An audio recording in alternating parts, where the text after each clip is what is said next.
All right, guys. Going to jump on here and just do a quick video about just basic Schoology stuff because I know some of you guys haven't come to all of our Zooms for in class. And so I just want to kind of give you a brief overview of some of the things that I'm looking for as far as our Zooms are concerned, as far as our online work is concerned, just so you're aware and you don't miss out on getting the grade that you need. And so a couple things. Number one, and most of you guys have experienced this, know how to do this already, and that is just accessing our course material. When you go to Texas History, the main folder, and I'm going to start at week 3 because I think for the most part, weeks 1 and 2, we've done a great job of getting that stuff done. Really, week 3 is where I'm starting to see us fall behind a little bit. And so just so you're aware, I did take our Chapter 3 PowerPoint and I put it into a PDF in Unit 1 notes, so whichever is easier for you to access. I know we were having some issues for some reason with mobile users. They couldn't access that PowerPoint. So hopefully now that's fixed to where you can access at least the PDF if you're just using your phone. Unit 1 vocab, most everyone got that accomplished. Really right here, the Texas Regions fact sheets and the Texas Regions flipbook, both of those are two I want to focus on real quick. So if you go to the Regions fact sheet, you do need the PDF. You can just view it inside of Schoology or download it. It's up to you, but if you just want to view it here, it just opens up a new tab. Or it may even just open up on that same tab. You're going to use these fact sheets to answer the questions, and they are posted on here as well. So you're welcome to print it out and complete the assignment on paper, but I know not everyone has access to a printer. So if you want to leave that open and then click on the Google form, and you can kind of toggle back and forth, this is where you're going to type in your answers if you don't have access to a printer. It's the same setup. You'll just go through and start answering one all the way through to the very end. You can ignore this stuff. I'm not sure. I guess this just got left on there as sample questions. Your last question is number 20, section 3A, travel through Texas. That's where you'll write a short answer. You need to answer in complete sentences. It's asking you a couple different things in here: where you would go on a road trip, where you'd start, where you'd end, what regions you'd pass through, and what types of things you'd see. You need to be detailed in order to get full credit for that.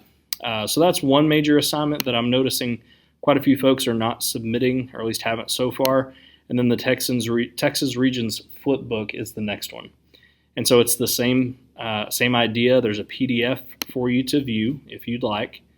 Again, it's going to open up in another tab, and you'll scroll through just so you can kind of see what we're doing.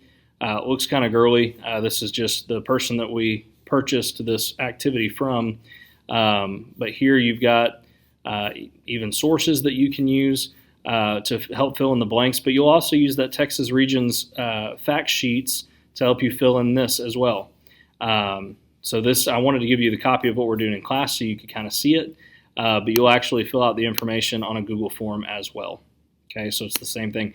We use Google Forms a lot just because it's simple, it's easy, it's very user-friendly. So I'm going to log into mine.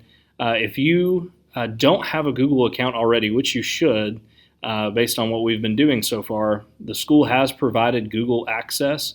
I will post instructions on that later so you guys are aware. But again, same thing. You're going to type in each one of your answers here. It's all short answer, and you'll fill that in. Now again, if you want to print that out, you can.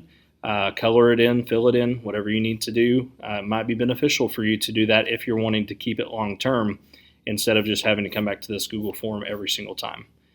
So it's really up to you how you want to get that accomplished. When you go back out, the last thing I want to mention here, at least for this week, just one thing I want to draw your attention to: the quick writes. Please, please, please make sure you're submitting a quick write. I've got a couple classes that I'm just getting one person or no one is submitting a quick write. And these quick writes are for you to do every single day.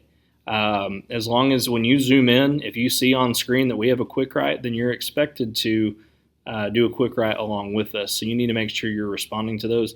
Those are daily grades, okay? At this point, there's no way to make it up because we're doing those in class, and you'll have to come into the Zoom in order to answer those and know what questions we're doing. But if you're just now catching up, if you're just now responding to those quick writes, I would start today. I would start now, so you can kind of get caught up. I'm not going to start taking off points until next week if you're not responding to those, but you need to start responding to those quick writes. Okay, last thing I want to mention on this quick little tutorial video, week 4, that's this week, we're going to be taking our test. And right now you can't see this, but it's Unit 1, it's our test. Most of you guys will have already taken your test in another class if you're online, if you're fully online right now. I know math has already given an assessment. And so you should be familiar with how to utilize this, but you'll click on the link, it'll open up another tab, and you guys will have your credentials to log in. I'll send those out once again just so everyone is aware of your login, but it should be standard across the board. You'll log in, I'll open up the test for you on the day of the test, and you'll have the entire class period to take it, and it'll be due at the end of class unless you have something that tells me you have extra time. If you have an accommodation, we can talk about that later. But if you have that accommodation, we'll get you set up to where you'll have a little bit of extra time. But for the most part, a lot of these tests that we take in class, they're not so difficult that it would take you longer than one class period. So you just need to make sure when you get in, you're doing the test, you know the material before you jump in there. Because I can promise you, if you're having to flip back and forth to different material, if you're trying to use your notes or something during the test, you're not going to have enough time to finish it. So review with us, make sure you know the material. This is what we're working on right now. As I make this video, we're working on the review. Again, same setup we have been doing. So guys, if you have questions about how to do any of this stuff, please let me know. Don't just sit at home and wallow in the fact that you can't do something or you're having trouble doing something. I am always available for questions. Shoot me a message on Schoology. Hit me up on there and let me know that you have a question. Coming to the Zooms every day is a big deal. I know we've had a lot of work days so far, and I let you guys jump off, but don't take that as an opportunity to jump off and then sit there with questions. Stay on if you have questions. I'm happy to talk to you one-on-one. If you need to jump back on at any point, the Zoom is open all class period long, so don't feel like you have to jump off and you can't get back on. It will be open until the end of class. I usually close it with about 5 minutes left so we can clean off desks and things in class. Okay, so I hope that's helpful. I don't think there's anything else that we really need to cover. I think for the most part, we're doing a great job. I know this is different. I know this is weird for some of you guys, but I think for the most part, it's going about as well as we could hope at this point. I appreciate you guys. Thank you for doing your best. And again, please let me know if you have any questions. Okay, I'm always here to help. So I'm going to sign out for this video. Probably will make these periodically as needed. But again, hope you guys are doing well at the house, and hope you stay that way. Hope you stay well, and hopefully we'll see you. If nothing else, then by the end of the year, you'll be up here with us to join us in class. But be well, and we'll talk soon.